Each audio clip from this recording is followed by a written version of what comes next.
Hi, I'm Filip Aronshtein. And I am Peter Weiss. Okay. So what we've got here is a wheatstone bridge.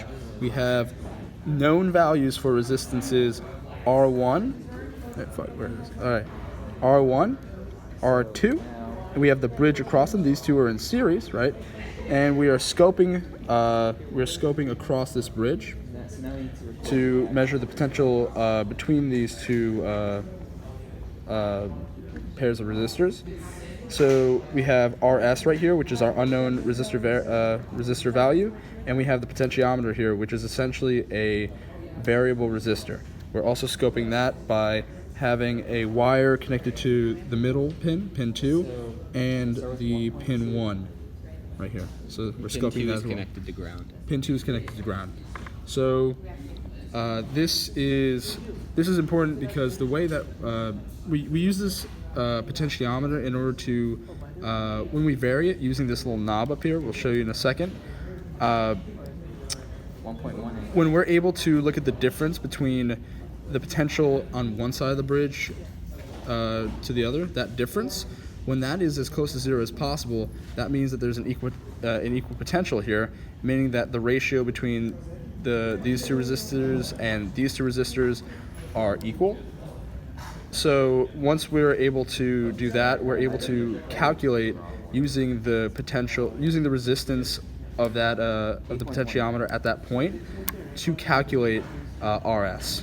So that's why it's important to minimize the difference in the resistances. So we have channel 1 is yellow here, channel 2 is blue. And because the difference is as close to zero as possible, they are overlapping right now. Yeah, and this red line is the difference between them. It's pretty messy right now, so we can change this. This average. But you see, the difference is so small that it's quite nice. We change this average, and it actually makes this value even smaller, and it makes this a little bit smoother here. This the difference in the two channels.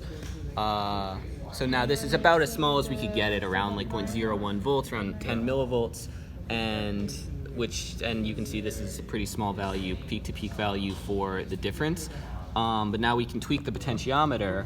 Right. So and we can change this difference. We're going to start with it being a large difference. Yeah. So we're going to change the range so you can actually see relative to. We change the range now to 500 millivolts per division, 20 millivolts. You'll be able to see the difference. And now, as you tweak the potentiometer, the difference increases as these two grow farther apart, and the potentials between where scope 1 and scope 2 are, the difference between those grows. So this grows. Ideally, in order to calculate RS, we have to whittle this down and get the difference to be as small as possible, this to be a peak-to-peak value to be as close to zero as we possibly can. We do from the graph, and we can see the peak-to-peak value here, and we get as close as we can to about 0.01, 10 millivolts. It also says save the volume. It's pretty close. And and this is the signal, the difference between them when that happens. Yep. Okay, so this is our wheatstone bridge circuit. Yep. So wheatstone bridge. Thank you.